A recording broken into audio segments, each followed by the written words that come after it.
আসসালামু আলাইকুম গাইস। সকলে কেমন আছেন? আশা করি সকলেই ভালো আছেন। আপনারা দেখতে পাচ্ছেন আমি এই মুহূর্তে একটি ভাটাতে রয়েছি। ভাটার উপরে আশেপাশে যেগুলো দেখা যাচ্ছে সম্পূর্ণ পরিস্থিতি প্রচুর বাজে অবস্থা। ভাটা এক সময় আগে চলতো, এখন বন্ধ রয়েছে। এই জন্যে ভাঙা।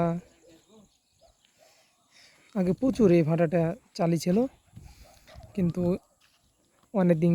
অনেক দিন থেকে ভাড়াটা বন্ধ রয়েছে। যে টিনের পরিস্থিতিও খারাপ। এখানে যে একটা মেশিন ছিল, মেশিনটাও নেই, তুলে ফেলা হয়েছে। আর এই যে আশেপাশে দেখতেছেন অনেক দূর দূরান্ত থেকে, দেখেন ওই অনেক দূর দূরান্ত থেকে যে ইটগুলো দেখতেছেন, ওখান থেকে এই ভাটার জায়গা জমি। এখন এখানে ভুট্টা আবাদ করেছে এবছর।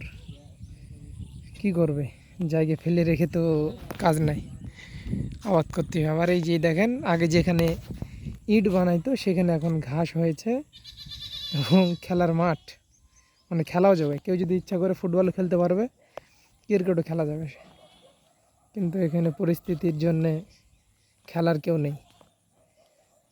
এখনকার ছেলেপেলের যে বাজে অবস্থা, সব ফ্রি ফায়ার আসক্ত, ফোন আসক্ত।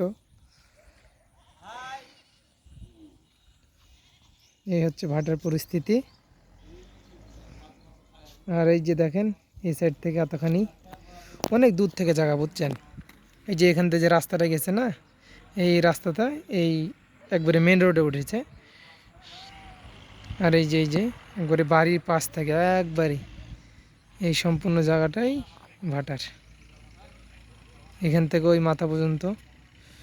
আগে গতবার যখন আসছিলাম তখন আমি দেখেছি যে প্রচুর লোকজন ছিল এবং ভাটার কাজে সব সব লোকজন নিয়োজিত ছিল, কিন্তু এখন এসে দেখি যে বাজে অবস্থা। এটা আমার গ্রামের দৃশ্য, গ্রামের পরিস্থিতি এই অবস্থা।